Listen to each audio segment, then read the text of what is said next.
नमस्कार। तो दुनिया के सुपर बॉस डोनाल्ड ट्रंप लौट आए हैं। जी हाँ, ट्रंप रिटर्न्स कह लीजिए, सिंघम अगेन का वक्त है, आप ट्रंप अगेन भी बोल सकते हैं। एक नया ऐतिहासिक रिकॉर्ड अमेरिकी राष्ट्रपति दोबारा बनने पर डोनाल्ड ट्रंप ने बनाया है। करीब 125 साल के अंतराल के बाद वो पहले ऐसे व्यक्ति बने हैं जो दोबारा चुनाव में जीतकर फिर से राष्ट्रपति बने हैं। तो ट्रंप साहब को इसके लिए तो पहले बहुत बहुत बधाई। बहुत तरह के मीम चल रहे हैं, कमला हैरिस ट्रंप जीतेस, मुंबई की कमला मिल कंपाउंड को ट्रंप टावर ने खरीद लिया है। बहुत से एआई इमेजेस भी आप देख रहे होंगे जहां विजयी जुलूस भारत की सड़कों पर ट्रंप निकाल रहे हैं।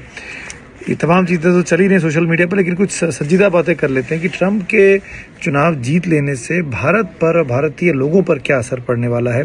क्योंकि हम एक ग्लोबल विलेज में आजकल रहते हैं जिसको हम ग्लोकल कहते हैं, जो ग्लोबल और लोकल का मिक्स होता है।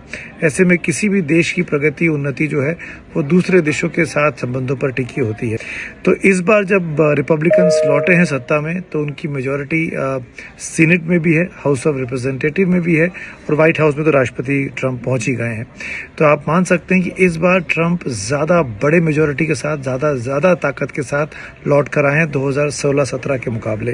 तो ऐसे में ट्रंप जो हमेशा अमेरिका फर्स्ट की बातें करते हैं, अमेरिकी हितों की पहले बात करते हैं, वो दुनिया के बाकी देशों के लिए, चाहे वो भारत हो, चीन हो, रूस हो, कोई भी देश क्यों ना हो, वो उसके लिए हमेशा प्राथमिकता में नहीं रहेंगे। प्राथमिकता पे अमेरिकी लोग और अमेरिकी नीतियां, अमेरिका के हितों को साधने वाली नीतियां रहने वाली हैं।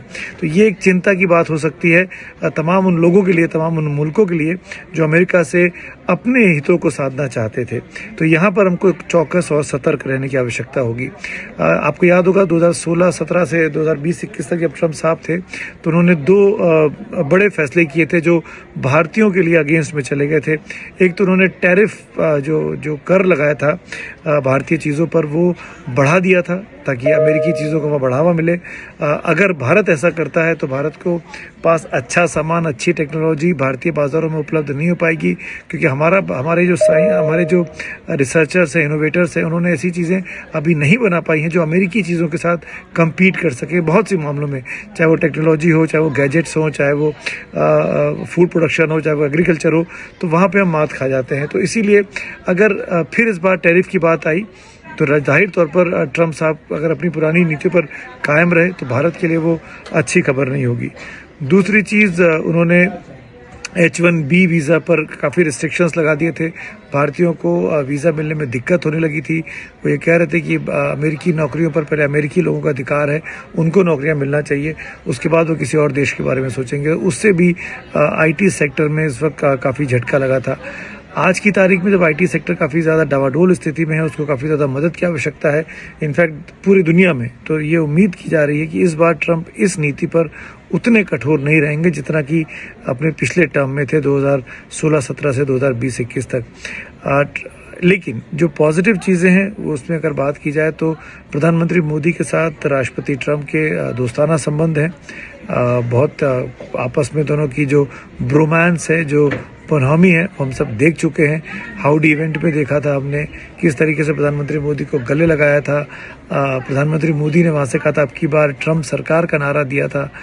फिर गुजरात में एक बहुत बड़ा कार्यक्रम स्टेडियम में हुआ जहाँ पे ट्रंप साहब का स्वागत किया गया। प्रधानमंत्री मोदी मौजूद थे वहाँ, वो रोड शो की शक्ल में खुली जीप में, कार में बैठकर स्टेडियम तक पहुँचे थे। तो वो तमाम तस्वीरें भारतीय जनमानस को याद हैं। तो हम सब जानते हैं कि अगर तुलनात्मक तौर पर देखा जाए तो जो केमिस्ट्री प्रधानमंत्री मोदी की ट्रंप साहब के साथ रही, वो केमिस्ट्री बाइडेन साहब के साथ नहीं दिखाई दी बीते 4 सालों में। तो उस लिहाज से देखा जाए तो प्रधानमंत्री मोदी अपने देश में सबसे लोकप्रिय नेता हैं, दुनिया के सबसे लोकप्रिय नेताओं में उनकी गिनती होती है, टॉप 2, टॉप 3 में उनका नाम आता है। ऐसे में अगर दो ताकतवर और पॉपुलर नेता एक साथ मिलेंगे, बैठेंगे, तो उम्मीद करनी चाहिए कि दोनों डेमोक्रेसीज़ को, चाहे वो अमेरिका हो चाहे वो भारत को, उससे उनको फ़ायदा हो सकता है। एक चीज़ और यहाँ पे बहुत इंपॉर्टेंट हो जाती है कि राष्ट्रपति ट्रंप ने इस बार अपने पिछले परफॉर्मेंस को बहुत तेज़ी से सुधारा है। इसका मतलब अमेरिका का जो जनमानस है, अमेरिका का जो वोटर है, वो टिल्ट हुआ है ज़्यादा ट्रंप की तरफ पिछली बार के मुकाबले। यानी ट्रंप की जो नीतियाँ थी, ट्रंप की जो पॉलिसीज़ थी, उनको ज़्यादा अप्रिसिएशन, ज़्यादा सराहना मिली है इस बार 2024 के चुनावों में। तो जाहिर तौर पर पूरी दुनिया जो आजकल एक माहौल बन रहा है कि प्रो राइट दिखाई दे रही है, तो अमेरिकन्स भी अपने आप को प्रो राइट दिखाना चाहते रहे। इसीलिए बहुत से जो जितने स्विंग स्टेट्स हैं वहाँ पर रिपब्लिकन पार्टी ने बहुत अच्छा किया। पोलस्टर, जितने सर्वे करने वाली एजेंसीज़ हैं, जैसे हिंदुस्तान में गलत साबित हुई, वैसे वो वहाँ अमेरिका में गलत साबित हुई। इस बार तो बहुत बड़ी संख्या में गलत साबित हुई, क्योंकि सब कह रहे थे कांटे का मुकाबला है, लेकिन वो एक तरफा नतीजे दिखाई दे रहे हैं रिपब्लिकन पार्टी के फेवर में। तो ये मान के चलना चाहिए कि ट्रंप साहब के आने से मोटे तौर पर जो सबसे बड़ा फ़ायदा मुझे इस वक्त दिखाई देता है वो है रूस यूक्रेन युद्ध को लेकर, क्योंकि भारत भी कोशिश कर रहा है यूक्रेन युद्ध समाप्त हो।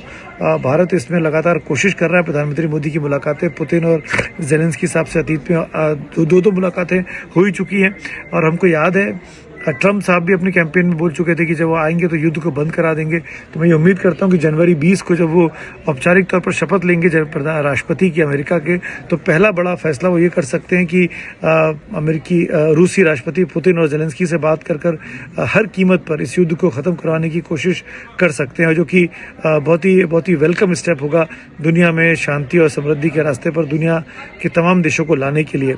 हाँ, लेकिन इजराइल और हमास की लड़ाई या इजराइल और हिजबुल्लाह की लड़ाई जो चल रही है, उस पर डेमोक्रेट्स और रिपब्लिकन की नीतियां लगभग एक जैसी रही हैं, क्योंकि वो इजराइल के साथ खड़े रहते हैं। एक्सिस ऑफ रेजिस्टेंस का, जिसके मुखिया ईरान है, उसका वो विरोध करता रहा है। ऐसे में वहाँ वो क्या करेंगे, ये देखने वाली बात हो सकती है आने वाले वक्त में। लेकिन कुल मिलाकर अमेरिकी जनता ने डोनाल्ड ट्रंप पर एक बार फिर से भरोसा जताया है, और कमला हैरिस को आप कह सकते हैं कि उनका जो कार्यकाल रहा, उनका जो उपराष्ट्रपति के तौर पर, बस अब 1.5 से 2 महीने का वक्त और है, और फिर वो वापस अपने होम स्टेट की तरफ लौट जाएंगी।